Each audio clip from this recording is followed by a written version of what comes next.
नमस्कार, आप सबको दीपावली की बहुत बहुत शुभकामनाएं। ये त्योहारों का समय है। मैं कल सोच रहा था कि जब राम सचमुच अयोध्या लौटे होंगे तब कैसा माहौल रहा होगा।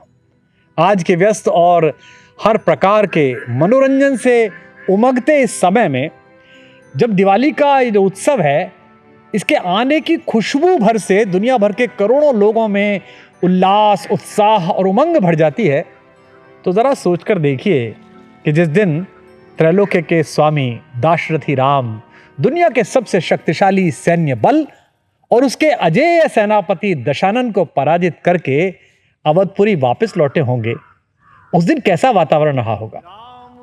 लंकापति विभीषण ने जो उन्हें अयोध्या तक जाने के लिए, यात्रा के लिए पुष्पक विमान अर्पित किया था, जब उस पुष्पक विमान ने मेरे राम की प्रिय अवधपुरी, जिसके बारे में भगवान कहते हैं अवधपुरी मम पुरी सुहावन, उसकी मोक्षदायिनी मिट्टी को छुआ होगा, तो धरती की स्पृहा से, लोभ लालच से असंपृक्त हमारा देवता भी तो रोम रोम भीग ही गया होगा। आप सोचकर देखिए कि 10-20 दिन की शानदार छुट्टियां मनाकर जब हम अपने कमरे में, अपने बंगले में, अपने फ्लैट में, अपने नीड में वापस लौटते हैं, तो हम छोटे छोटे परिंदों को भी अपनी नश्वर दरो दीवार ऐसी लगती है कि हम उन पर हसरत की नज़र करते हैं।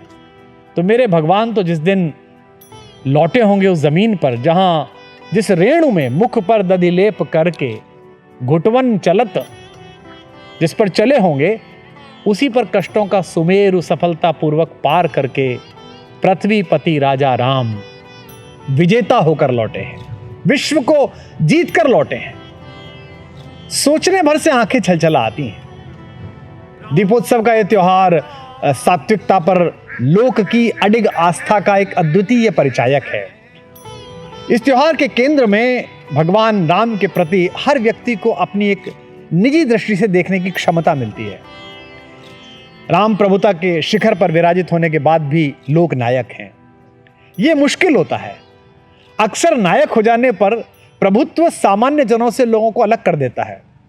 लोक की दृष्टि में दर्ज नायकत्व प्रभुता के संपर्क में आते ही लोक को धुंधली दृष्टि से देखना शुरू कर देता है। समर्थकों की निश्चल मिट्टी से गढ़े ऐसे कई नायक हम सब ने कुछ ही समय बाद मिट्टी के माधो बनते देखे ही हैं। आप सब ने भी देखे।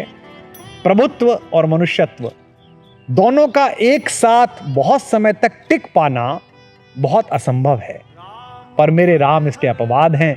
इसीलिए वे साक्षात ईश्वर हैं। वे राजवंशी हैं, पर उनकी प्रजा उनकी स्नेह से शासित होती है, उनके प्रति भक्ति भाव से समर्पित होती है।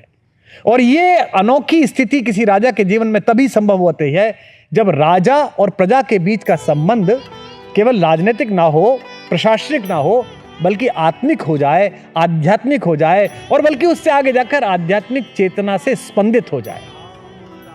राम के राज्याभिषेक की सूचना पूरी अयोध्या को आनंदित करती है, तो उनके दुख की काल्पनिक और निजी सोच मात्र से ही सारी जनता शोकाकुल भी हो उठती है।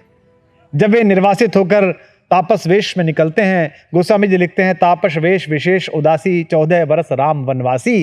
तो तापस वेश में राजा है और जो विशेष उदासी है वो अयोध्या के हिस्से आई है। जंगल की ओर जब निकल रहे हैं तो पूरी अयोध्या उदासी में है। बिलखती सड़कों पर रोती हुई प्रजा भीगी आंखों के साथ निकल आती है अपने युवराज को, अपनी महारानी को, हमारी मां सीता को विदाई देने के लिए। अक्सर समर्थ के साथ तो जनता खड़ी दिखाई देती है। बहुत देखा है आपने। राजा होते ही, कुछ पद मिलते ही, शक्ति मिलते ही लोग आपके चारों तरफ आ जाते हैं। किंतु किसी का राज छिन जाए, राजनीतिक षड्यंत्र से जिसका सब कुछ छिन जाए, उस फकीर के पीछे, उस तपस्वी के पीछे, उस वलकल पहनने वाले एक आदमी के पीछे लोक की समूची संवेदना उमड़ आए, उसका जुड़ाव हो जाए, यह अन्यत्र बहुत दिखाई नहीं देता। क्योंकि राम परम प्रतापी पुरुषोत्तम होने के बाद भी जन जन से सहजता से ही जुड़े हुए हैं। उनके प्राकट्य में पूरी प्रकृति का उल्लास है। बचपन में पूरे अंतःपुर की और पूरे अवध की उमंग है। निष्कासन में समूची अयोध्या और पृथ्वी का दुख है। वनगमन में समस्त सात्विकों का संबल है। लड़ाई में विश्व के सारे देवताओं की प्रार्थना है और भगवान राम की विजय में शाश्वत सत्य का एक चिर प्रतीक्षित उद्घोष है कि समरथ बड़ो सुजान साहिब, राजा राम जगत विजयी। राम के अयोध्या लौटने पर हर आंख कौशल्या है और हर भुजा भरत है। संसार के सबसे सामर्थ्यवान व बौद्धिक रूप से संपन्न लंकापति असुर को परास्त कर मर्यादा पुरुषोत्तम राम वापस अयोध्या लौटे हैं। इस पर हमारी लोक में भी बहुत सारी कथाएं हैं, बहुत सारे किस्से हैं, बहुत सारे लोकगीत हैं और मैं लोक का विद्यार्थी हूं। लोक भाषाओं के प्रति मेरे मन में वैसा ही स्नेह का, आदर का भाव है जैसे मौसियों के प्रति किसी छोटे बच्चे में होता है। मैं आपको एक लोक कथा सुनाता हूं हमारे पूर्वोत्तर की, जिसमें राम लौटे हैं। इसका बड़ा सरस और सुंदर प्रसंग दिखाई पड़ता है। जब भगवान राम अयोध्या लौटे तो नंदीग्राम में जब पुष्पक विमान उतरा तो पूरी अयोध्या उन्हें देखने के लिए आकुल हो गई। सोचकर देखिए कि आज छोटा सा एक मैच जीतने के बाद, विश्व के किसी एक खेल का मैच जीतने के बाद टीम भारत आती है या किसी देश में आती है तो कैसे सड़कों पर लोग उमड़ आते हैं। कैसे जब हमने वर्ल्ड कप जीता था कपिल देव के नेतृत्व में, तो कैसे बंबई में, दिल्ली में लोग सड़कों पर थे। ये तो पूरी पृथ्वी के अनाचार के केंद्र को ध्वस्त करके वापस लौटे हैं। तो पूरी अयोध्या उन्हें देखने के लिए आकुल है। एक भीषण विपत्ति के समय अपने साहस और धैर्य की परीक्षा देकर जन जन के दुलारे युवराज राम, विश्व विजेता राजा राम बनकर वापस अयोध्या लौटे हैं। अयोध्या की सड़कें उमड़ उमड़ पड़ी हैं। पुष्पक से नंदीग्राम उतरे हैं राम, अगवानी की है उनके छोटे भाई भरत ने, और अपनी आत्मीय प्रजा से मिलने के लिए राम जब आगे बढ़े तो कहानी आती है कि सड़क के दोनों किनारों पर लोग रोते हुए खड़े थे, नेत्रों में अनुरक्ति थी। आज भी राम के आगमन मात्र की सूचना से हम दीपावली मनाते हैं। सोचो वो पहली दिवाली कैसी मनी होगी। आंखों में स्नेह का भाव लिए माताएं खड़ी थी कि बेटा लौटा है। एक प्रखर पौरुष में अपने गत यौवन का उत्कर्ष देखते हुए पिता खड़े थे कि यौवन ऐसा होना चाहिए। समाज के हर वर्ग का प्रतिनिधि, अंतिम व्यक्ति तक, नर नारी किन्नर, सब कतारों में लगकर अयोध्या के इस युवराज को देखने के लिए सड़कों पर उतर आए थे। अयोध्या क्या उतर आई थी, पूरी मनुष्यता उतर आई थी भगवान को देखने के लिए। भगवान राम लोगों का स्नेह और अभिवादन स्वीकार करते हुए चल रहे थे। समस्त सृष्टि को अपनी दृष्टि से संचालित करने वाले राघवेंद्र सरकार की आंखों में उस विशाल भीड़ में अचानक एक नन्हा सा अधूरापन खटका।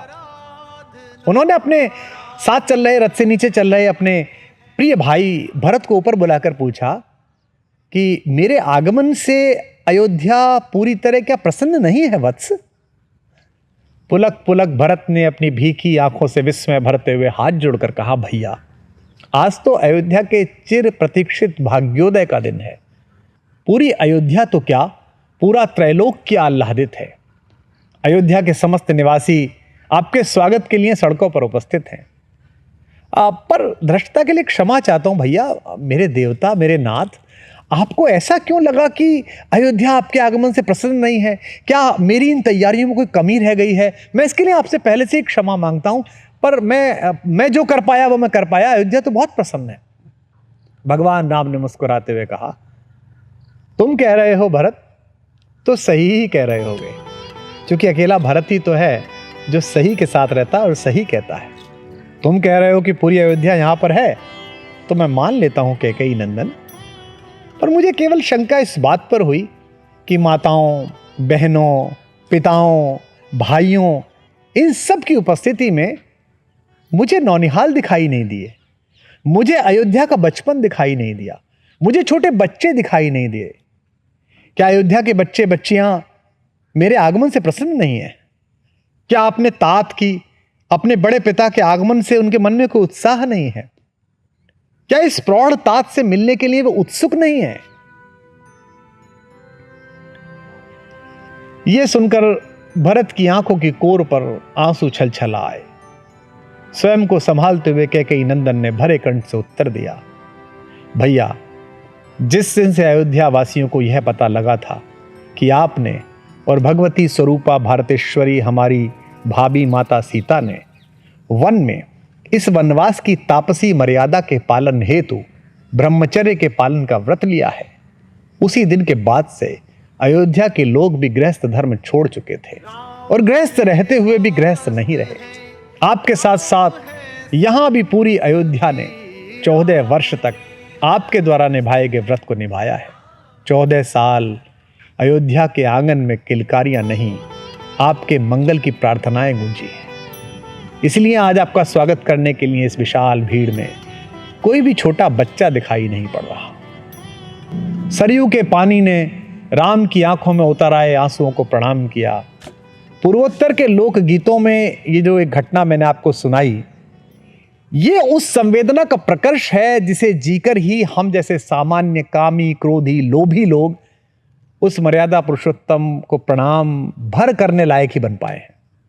व्यक्ति की संवेदना उसके जीवन को निर्धारित करती है, उसके व्यक्तिगत निर्णयों का आधार बनकर उसे विशिष्ट या सामान्य बनाती है, उसे समाज में पूजित बनाती है। पर समाज की संवेदना का प्रभाव इससे कई गुना व्यापक होता है। व्यक्तिगत संवेदनाएं लक्ष्मण और भरत जैसे भाई, कौशल्या, कैकेयी व सुमित्रा जैसी माताएं, उर्मिला, मांडवी, श्रुतकीर्ति जैसी पत्नियों का चिरंजीवी चरित्र रचती है। और सामाजिक संवेदना अवध जैसा समरसतावादी राज्य, राम राज्य जैसी समाजवादी संकल्पना और दीपावली जैसा लोक पर्व सृजित करती है। आज के इस समय में हमारे समाज को दोनों की समान रूप से आवश्यकता है। राजा भी ऐसा हो जिसका व्यवहार जनता ग्रहण कर ले, और जनता भी ऐसी हो जो अपने युवराज को दुनिया के सबसे बड़े अंधेरे से लड़ने के लिए रोती आंखों से विदा करे और हंसती और रोती हुई आंखों के साथ उसका स्वागत करे। दीपावली पर आप सबके आंगन में मर्यादा पुरुषोत्तम राघवेंद्र सरकार राम के चरित्र की एक ज्योति अगर जल जाए तो ये दीपावली सबके लिए मंगलकारी होगी, आश्वस्तकारी होगी और सफल भी होगी। आप सबको दीपावली की बहुत बहुत शुभकामनाएं। महाकवि नीरज के शब्दों में, जलाओ दिए पर रहे ध्यान इतना, अंधेरा धरा पर कहीं रह न जाए। आपके होने से आपके पड़ोस, आपके परिवार, आपके साथ काम करने वाले किसी भी व्यक्ति के आंगन में अगर अंधेरा है तो आपके दीपकों का उजाला अभी सार्थक नहीं है, अभी राम के आलोक से जुड़ा नहीं है। आप सबको बहुत बहुत राम राम।